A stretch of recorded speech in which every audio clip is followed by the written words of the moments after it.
اللہ کی غیر سے مدد مانگنے کے حوالے سے جیسے کہ اکثر لوگ کہتے ہیں اس معاملے میں کہ اللہ کے علاوہ کسی اور سے مدد نہیں مانگنی چاہیے، میرا مقصد یہاں کسی خاص پوائنٹ آف ویو کو تنقید کا نشانہ بنانا نہیں ہے، بلکہ یہ میرا رائٹ ہے، فنڈامنٹل رائٹ ہے یہ کہ ہمیں جو اپنے ہمارا خیالات ہیں یا میری جو رائے ہے کہ میں اس کا اظہار بہتر طریقے سے کر سکوں۔ یہ یہاں میری ایک اپنی رائے دینا چاہتا ہوں میں اس حوالے سے، دوسرے اس میں کیا کہتے ہیں یا کیا سوچتے ہیں میں اس کا ذمہ دار نہیں۔ بہرحال ایک بات اس میں ہمیں بخوبی ذہن نشین کر لینی چاہیے کہ جیسا کہتے ہیں لوگ کہ جی یا رسول اللہ مدد نہیں کہنا چاہیے، یا علی مدد نہیں کہنا چاہیے، یہ شرک ہے، کیونکہ اللہ بادشاہ جی کا حکم بھی ہے کہ وعبد اللہ ولا تشرکوا بہ شیئا، اللہ کی عبادت کرو اور اس کے ساتھ کسی کو شریک نہ ٹھہراؤ، کسی شے کو شریک نہ ٹھہراؤ اس کے ساتھ۔ اچھا، اس میں ایک جو مس انڈرسٹینڈنگ ہے، میں ذرا تھوڑی وہ کنفیوژن وہ دور کر دینا چاہتا ہوں۔ یہاں میرے دوست ایک بات یاد رکھیں کہ غیر اللہ، ویسے تو اس کائنات میں ہر وہ شے جو اللہ کے علاوہ ہے وہ اللہ کا غیر قرار پائے گی، لیکن یہاں اس میں جو مفہوم بیسکلی پیش کیا جاتا ہے کہ غیر اللہ سے مدد جو ہے وہ نہیں طلب کی جا سکتی، اور اسی ضمن میں کہا جاتا ہے کہ یا رسول اللہ مدد یا علی مدد کہنا بھی شرک ہے۔ اللہ نے ایک بات واضح طور پہ قرآن مجید میں یہ کہی، وعبد اللہ ولا تشرکوا بہ شیئا۔ یہاں آپ نے دیکھا جب وعبد اللہ کہا گیا نا کہ اللہ کی عبادت کرو اور اس کے ساتھ کسی کو بھی شریک نہ ٹھہراؤ۔ اگر اللہ کے علاوہ کسی اور کو معبود تسلیم کرتے ہوئے اس سے اگر مدد طلب کی جائے گی تو یہ شرک قرار پائے گا۔ یہ نہیں کہ غیر اللہ تو ویسے اس کی ساری کائنات ہی اللہ کا غیر ہے۔ یہاں مفہوم اس کا واضح طور پر یہ کرنا مقصود تھا کہ جیسے تم خدا کی عبادت کرتے ہو، جیسے تم اس کی بندگی کرتے ہو، ایاک نعبد و ایاک نستعین، یہاں بھی آپ نے دیکھا کہ دونوں باتوں کو اکٹھا کر کے ایک ہی آیت میں یہ بات مفہوم سمجھانے کی کوشش کی، ایاک نعبد و ایاک نستعین، کہ ہم تیری ہی عبادت کرتے ہیں اور تجھ ہی سے مدد چاہتے ہیں۔ جس کی عبادت کی جائے اس سے مدد طلب کرنا ضروری ہوتا ہے، لیکن اس کے علاوہ تم اگر کسی اور کی عبادت کرتے ہوئے، کسی اور کو معبود گردانتے ہوئے پھر اگر تم اس سے مدد طلب کرتے ہو تو یہ شرک قرار پاتا ہے۔ یہ نہیں کہ میں یا رسول اللہ مدد کہہ دیا یا میں نے یا علی مدد کہہ دیا۔ معاذ اللہ، کون ہے جو رسول اللہ صلی اللہ علیہ وآلہ وسلم کو اللہ کہہ رہا ہے؟ ہم تو رسول اللہ کہہ رہے ہیں کہ وہ اللہ کے رسول ہیں، ہم خود ہی اس کا غیر انہیں تسلیم کرتے ہیں، اور غیر تسلیم کرنے کے بعد پھر ہم کہتے ہیں یا رسول اللہ مدد یا علی مدد، جس طریقے سے کہا جا سکتا ہے۔ یہاں شرک تب قرار پائے گا جب معاذ اللہ ہم اللہ کو بھی معبود تسلیم کر رہے ہیں اور پھر رسول کو بھی معبود تسلیم کر رہے ہیں یا علی کو بھی معبود تسلیم کر رہے ہیں، تو پھر اس کے بعد ان سے مدد طلب کرتے ہیں، تو یہ شرک قرار پائے گا۔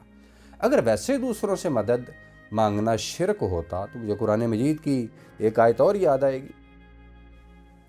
جہاں ارشاد ہوا ہے، قال عیسیٰ ابن مریم للحوارین من انصاری الی اللہ۔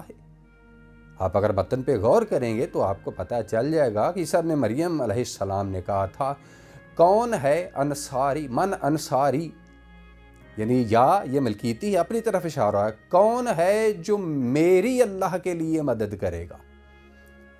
اگر یہی بات شرک ہوتی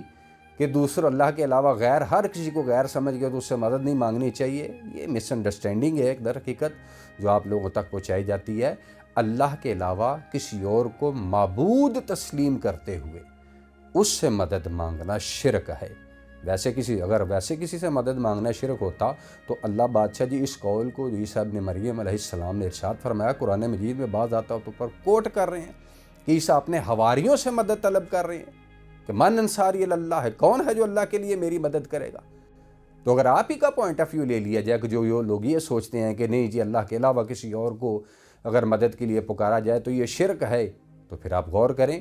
یہاں تو اللہ کا نبی بھی، اگر آپ کے پوائنٹ آف ویو سے بات کی جائے تو یہاں تو اللہ کا نبی بھی شرک کر رہا ہے۔ اللہ کے نبی کو نہیں پتا تھا کہ اللہ میرا مددگار ہے، یا میں مدد طلب کروں تو صرف اللہ تھے۔ انصاری نصرہ وہی مدد ہے، نصرہ جس کا معنی مددگار ہوتا ہے یا مدد کیا جاتا ہے،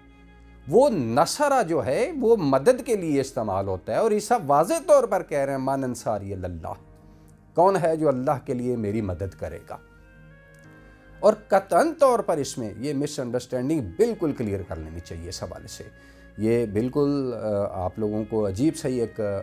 مطمع نظر دیا جاتا ہے، اور ایک آیت کو لے کر اس حوالے سے بالکل کنڈیم کر دیا جاتا ہے جی، اس کے بعد نہ یا رسول اللہ مدد کہنا چاہیے، یا علی مدد کہنا چاہیے۔ اچھا چلیے اگلی بات کر لیتی ہیں جی۔ اس زمن میں ہو سکتا ہے میرا کوئی دوست کہہ دے کہ جی آپ جو بات کر رہے ہیں کہ یہ والی بات جو ہے کہ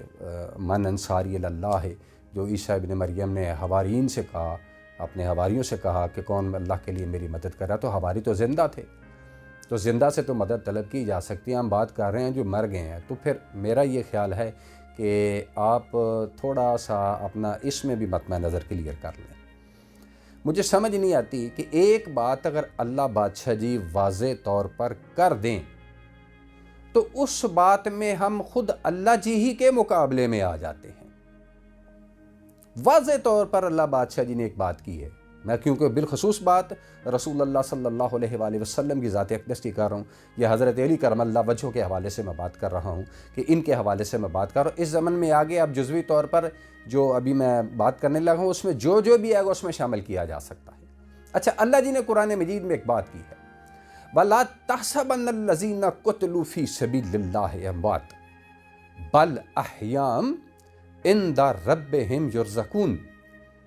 تم ہرگز اس بات کا حساب نہ لگانا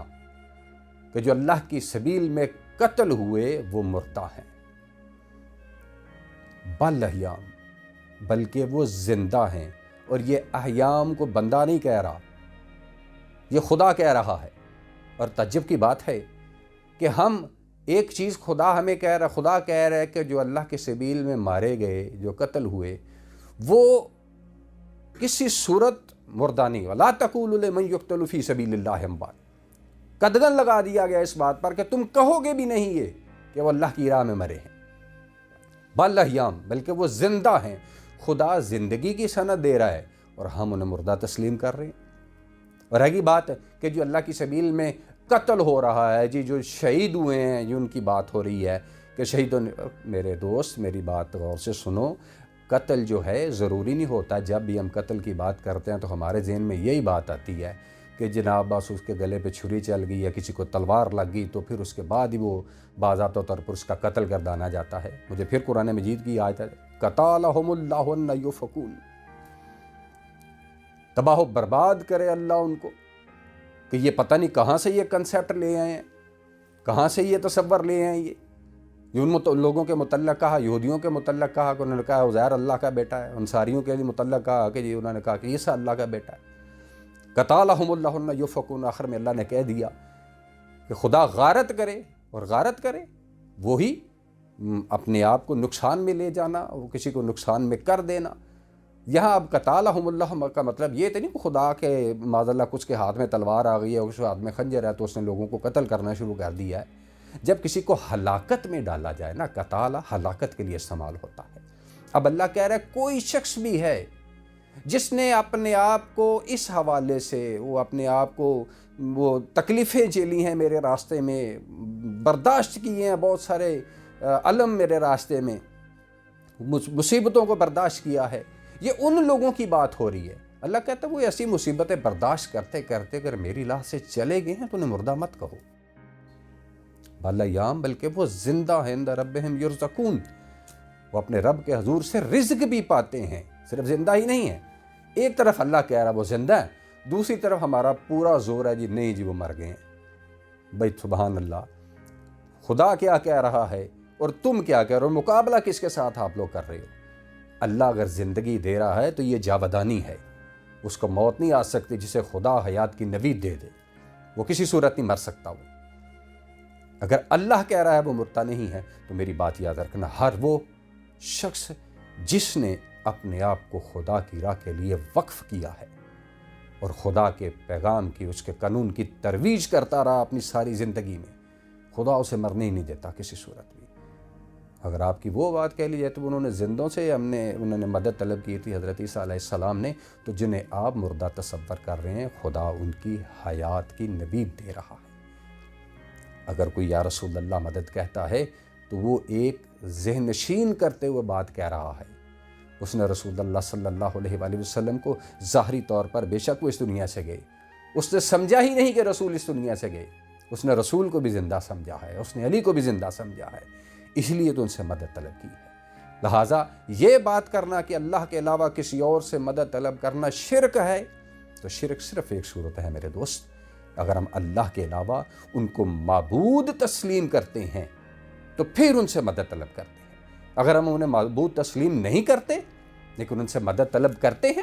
وہ کسی حوالے سے اپنی ہدایت کے لیے کرتے ہیں، اپنے معاملات کی بہتری کے لیے کرتے ہیں، تو یہ ڈیفینیٹلی انبیاء نے مدد مانگی ہے اپنے حواریوں سے۔ ایک معصوم غیر معصوم سے مدد طلب کر رہا ہے، تو یہاں تو پھر بھی غیر معصوم معصوم کو طلب کے لیے پکار رہا ہے، یہ تو اور بڑی گنجائش بن جاتی ہے اس میں۔